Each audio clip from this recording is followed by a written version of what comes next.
दोस्तों, वृंदावन में निवास करना यानी भगवान के चरणों में शरण मिल जाना वृंदावन का दूसरा नाम मोक्ष है। यहाँ पर वास करना राधा रानी की कृपा के बिना संभव नहीं है। जो भक्त राधा रानी को रिझा लेता है उसे ही वृंदावन में रहना का सौभाग्य प्राप्त होता है। प्रेमानंद महाराज जी का कहना है कि जन्मों जन्मों की अच्छे आचरण और भगवान की सेवा के बाद ही वृंदावन में वास होता है। यह ईश कृपा ही है कि आज आप एक ऐसे संत के बारे में जानेंगे जिन्हें रामचरितमानस, गीता, वेद, उपनिषद, वेदांत आदि को कंठस्थ कर अपने मानस में समेटे हुए हैं। यह एक ऐसे संत हैं जिनके दर्शन मात्र से आपको परमात्मा के दर्शन होते हैं। हाल ही में वृंदावन में इनके पास प्रसिद्ध क्रिकेट खिलाड़ी विराट कोहली अपनी पत्नी अभिनेत्री अनुष्का शर्मा और उनकी बेटी वामिका कोहली गए थे, जहां इन्होंने महाराज जी सत्संग को सुना और फिर इष्ट कृपा से विराट कोहली ने लगातार 2 शतक मारे। महाराज जी का जन्म एक बेहद ही गरीब ब्राह्मण परिवार में कानपुर, उत्तर प्रदेश में हुआ था। प्रेमानंद महाराज का बचपन का नाम अनिरुद्ध कुमार पांडेय था। उनके पिताजी का नाम श्री शंभू पांडेय एवं माताजी का नाम श्रीमती रामा देवी था। प्रेमानंद बाबा के घर में हमेशा से आध्यात्मिक माहौल रहा। उनके घर में हमेशा संतों व महात्माओं का आगमन होता था, जिनके मुख से संकीर्तन व सत्संग सुनते सुनते प्रेमानंद बाबा के हृदय में बचपन में ही आध्यात्म का बीज अंकुरित हो गया। जब प्रेमानंद महाराज 5वीं कक्षा में थे तब उन्होंने गीता, श्री सुखसागर पढ़ना शुरू किया। स्कूल में पढ़ाई के दौरान उनके मन में बहुत सारे सवाल उठते थे। वह इस विचार से द्रवित हो उठे कि क्या माता पिता का प्रेम चिरस्थायी है, और यदि नहीं है तो अस्थायी सुख में क्यों लगे। उत्तर निकालने के लिए उन्होंने श्री राम और श्री कृष्ण गोविंद हरे मुरारी का जाप किया। जब वे 9वीं कक्षा में आए तब उन्होंने ईश्वर की खोज करने के लिए आध्यात्मिक जीवन जीने का दृढ़ निश्चय कर लिया था। उसके लिए वे सब कुछ त्यागने को तैयार थे। उन्होंने अपनी मां को अपने निर्णय के बारे में बताया। जब प्रेमानंद जी कक्षा 9वीं में पास हुए तब तक उनका मन पूर्ण रूप से यह निश्चय कर चुका था कि उनका इस संसार में सिवाय ईश्वर के और कोई नहीं है। इसलिए उन्होंने घर छोड़ने का पूरी तरह से मन बना लिया। प्रेमानंद जी महाराज अपनी माता से सबसे अधिक स्नेह करते थे, इसलिए उन्होंने अपने मन की यह बात सबसे पहले अपनी मां को बताई। उन्होंने अपनी मां से कहा, अम्मा, हमारा मन कहता है कि घर से भागकर भगवान की प्राप्ति करें। प्रेमानंद बाबा की मां बोली, भागकर थोड़ी ही भगवान मिलते हैं। भगवान को प्राप्त करना है तो बैठकर भजन करो। प्रेमानंद बाबा बोले कि नहीं, हमारा मन है कि बाबा जी बन जाएं, ये बात सिर्फ आपको बता रहे हैं। लेकिन माँ को लगा कि नन्हा बच्चा है, किसी संत का सत्संग सुन लिया होगा तो मन में ऐसा विचार आया होगा, इसलिए ऐसी बात कर रहा है। ऐसा सोचकर वह अपने घर के कामों में व्यस्त हो गई।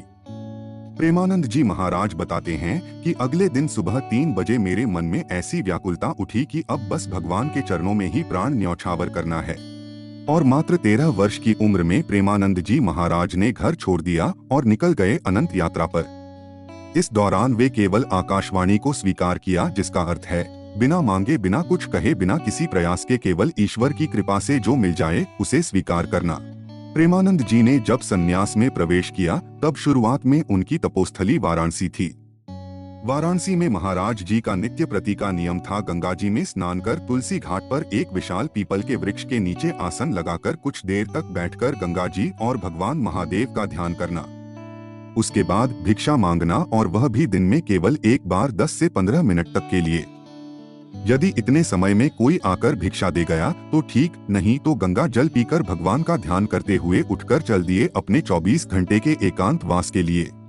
और इस प्रकार की दिनचर्या में प्रेमानंद जी महाराज को कई दिन तक बिना भोजन के ही मात्र गंगा जल पीकर ही रहना पड़ता। और ऐसे में यदि कोई रोटी खाते हुए दिख जाए तो महाराज जी सोचते, यह कितना भाग्यशाली है जो इसे रोटी खाने को मिल रही है। अपने शुरुआती दौर में श्री हित प्रेमानंद गोविंद शरण जी महाराज को ऐसी कठिन परिस्थितियों का सामना करना पड़ा तो नित्य प्रति की तरह उस दिन भी महाराज जी ध्यान में बैठे हुए थे कि अचानक से उनके मन में भगवान महादेव जी की कृपा से प्रेरणा हुई कि वृंदावन का नाम तो सुना है पर कभी गए नहीं, यह वृंदावन कैसा होगा, इसकी महिमा तो बहुत सुनी है। मेरे प्यारे मित्रों, जब भगवान भोलेनाथ किसी भक्त पर अपने अहेतु की कृपा करते हैं तो उसे निश्चित ही प्रिया प्रियतम के चरणों की भक्ति प्रदान करते हैं। महाराज जी पर भी शायद भगवान भोलेनाथ कुछ ऐसी ही कृपा करने वाले थे, इसीलिए तो अचानक से श्रीधाम वृंदावन की प्रेरणा महाराज के मन में हुई। महाराज जी ने मन ही मन वृंदावन के बारे में विचार किया और यह सोचते हुए वहां से उठकर चल दिए कि जो भी हो जैसा भी हो देखा जाएगा, और जाकर नित्य प्रति की तरह भिक्षा के लिए बैठे और फिर वहां से अपने एकांतवास के लिए निकल गए।